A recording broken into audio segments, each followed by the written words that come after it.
and all that. But if you work with React Native, raise your hand.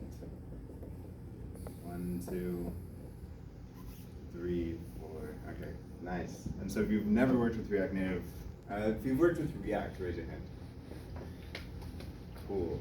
Okay, and then of you that have worked with React, have you also worked with Redux? Yes. Nice. Okay. And are you guys, do you feel comfortable with Redux? No. Yeah, it took me a while to get used to it as well.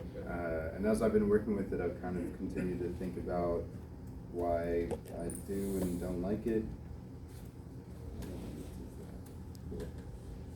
So I have a couple of things here. Because I've been thinking about when you dispatch an action in Redux. And for those of you that don't know, Redux is a state container for your application. So in React, you build your UI using components, which are basically just classes, and those can have their own local state.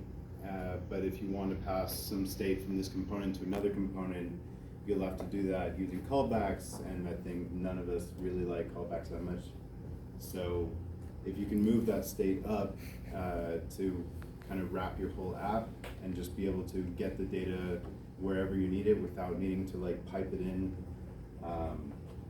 with callbacks and you know, layers and layers of props, that's a lot easier way to do things. So instead of using set state in your React component, you dispatch an action. And what I've been thinking about a little bit is like, which actions should you be dispatching? You know, do you want to record every single event, or should you be making things more generic and just sort of recording that an event happened and let your reducer handle how to do that? So I'm going to talk a little bit about reducers, because I think that's kind of the core feature here, and that helps you figure out what kind of actions you guys should be dispatching in sort of an event-based system. So this is basically a reducer, is a function that provides instructions for combining things, right? So when we're reducing something, we're taking maybe a large amount and reducing it to a smaller amount. For example, if you were picking lemons and putting them in a bucket, you might be taking, you know, the lemons and reducing them into the bucket, which sounded a lot cooler when I was typing it. So this here, we're saying, cool, this is our function where we're going to put something in a bucket. This is that container, and then this is that item. And so we put the item in the container, and we return the container. And so each time we do that, we pass it the container, which is being modified. And as many times as we call this, we're going to get another lemon in the bucket.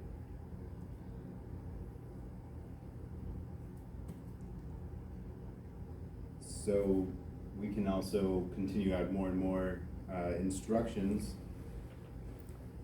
to the instruction part of the function, right? So we have a bucket, maybe we only want to keep the ones that are ripe. So if we modify our lemons to now have like a color property, we can check that property and say, cool, this is yellow, and we can actually use our other like reducer function to return the container that now has the yellow lemon in the bucket, right? So in that sense, they're composable, where we can put you know, many accumulators together and make very complicated accumulator functions. So with this example,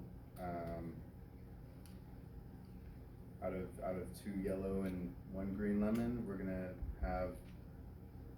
save the file first. That makes a big difference.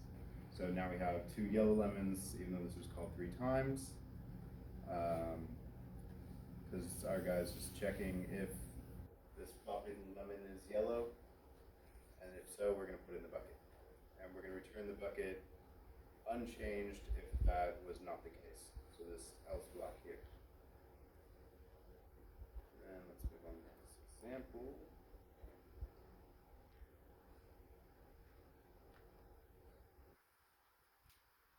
So let's say instead of keeping our lemons in a bucket. Let's say we want to keep track of how many yellow lemons we saw versus how many green lemons we saw.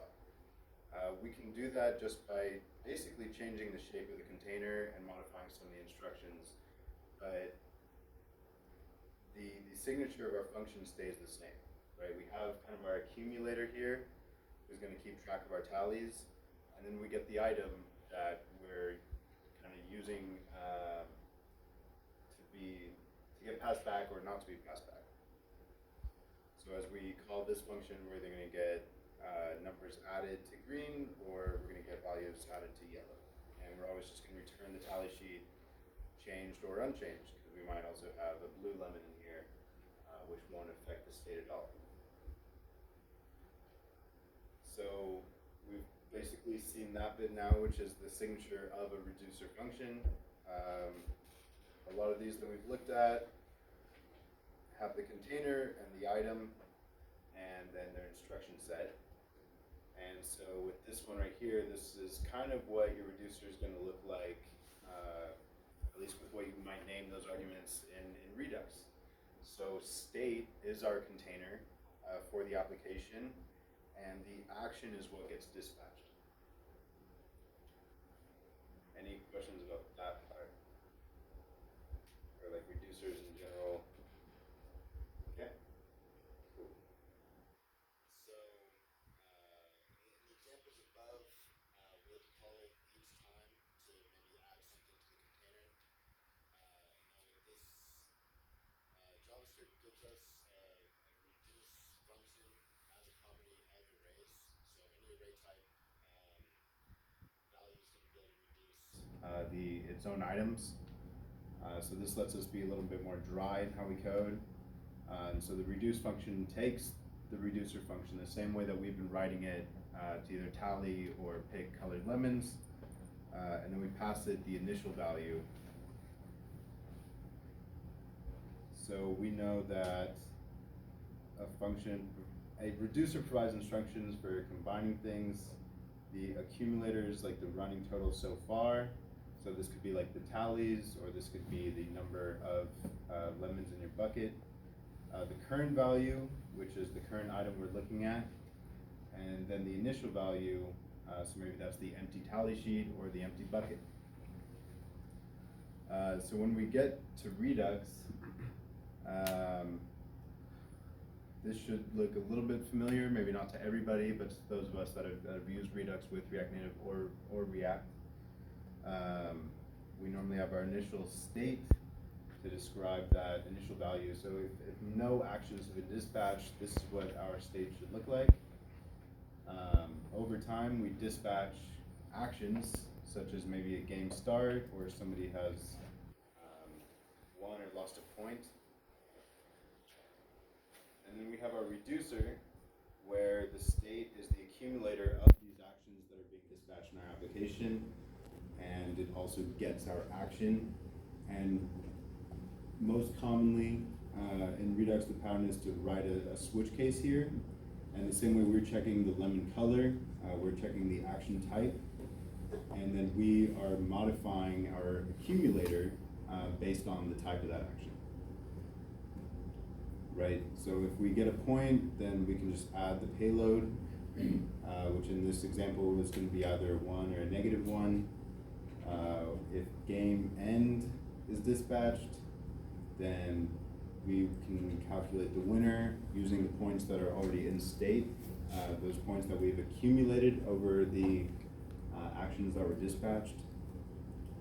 And so this kind of brings me to what I've been thinking about recently, which is, in this small example, would it be better to dispatch like a point where the payload sort of determines whether the value should go up or down, or should you maybe in this example dispatch an action where you say, oh, the score did go up, and then my reducer can add to the score, or I can say that the score went down. And I kind of feel that abstracting it to a point and letting that value just be consumed by the reducer, if that's available, like something where you can just pass a 1 or a -1, that makes a lot of sense. But yeah, I think, yes. Can you please go back to the previous screen, the one that has a bunch of states? Mm. I'm curious about what is the dot dot dot in front of state? Oh, There. the dot dot dot in front of state. Cool. This is a good question. Thank you. So, This is the thing that I don't understand. right. Okay. Cool. So the reason that we return the dot dot dot state is because we actually want to return a brand new object, which if you were just using a reducer, you could kind of modify the object and then just return the changed object. That is how I was doing things up here, right? I was just modifying this value directly. And I think, So dot dot dot's a spread operator. So if you have an object with, say, text and value as two of the properties, when you say dot dot dot on that object, it'll pull out text and properties.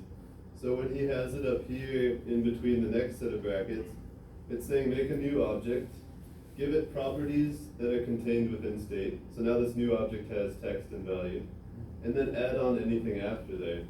So if his state already has is playing, and he does the spread inside that object, when he says is playing true, it doesn't care what value was in the state before. It's gonna add it and then overwrite it with is playing. So that's what the spread is doing. So it's not exactly corresponding to Java new. It's ES6. No, ES6. it's not the same as new. It's Oh. just, no, it's just pulling out the values. yeah, so basically, yeah, like in this example, It's a syntax simplification. Yeah, exactly. mhm. Yeah. Yeah, and that's helpful because, you know, for example, we wouldn't just want to do this. If we took the dot dot dot state out of there, we would actually be returning an object that only has one key in it, and this would overwrite our entire initial state. So we would no longer have, we would no longer be keeping track of the counter, which is not being used anyways, the points or is playing, or whether you have won that game or not. So, yeah. Any other questions or thoughts? Just as a quick aside, relating this back to our app, we use, Redux comes in handy for things that we need across the application. So for instance, when you sign in, you get authentication tokens that you need to be able to play the content and view the images and stuff. So we're able to store that in an auth part of the Redux state and use that on no matter what page we're on. If we're on the Discover page or we're on the Common Info page, we're able to leverage that from the store.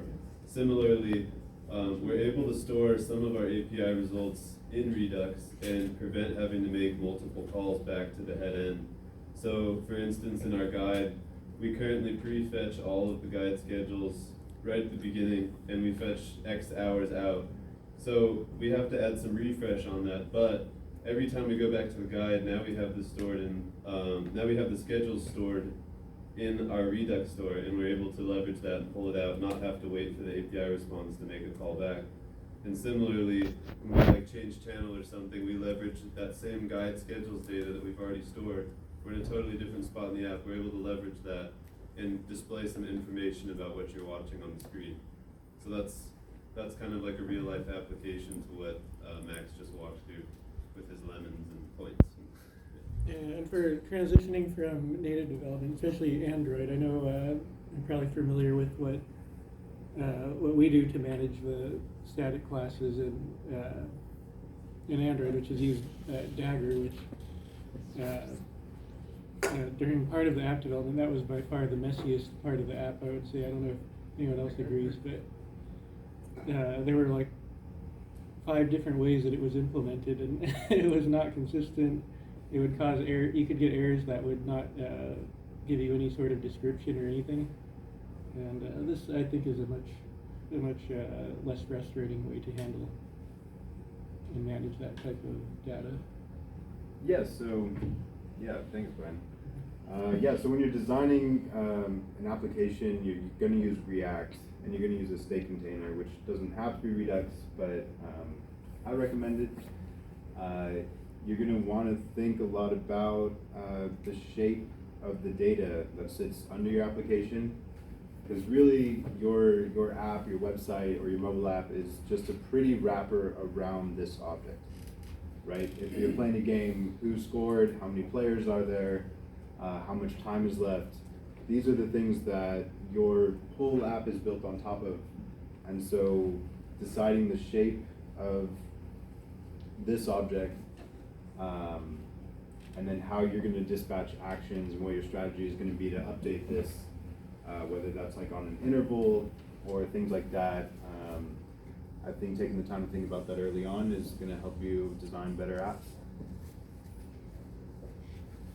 And that's my talk.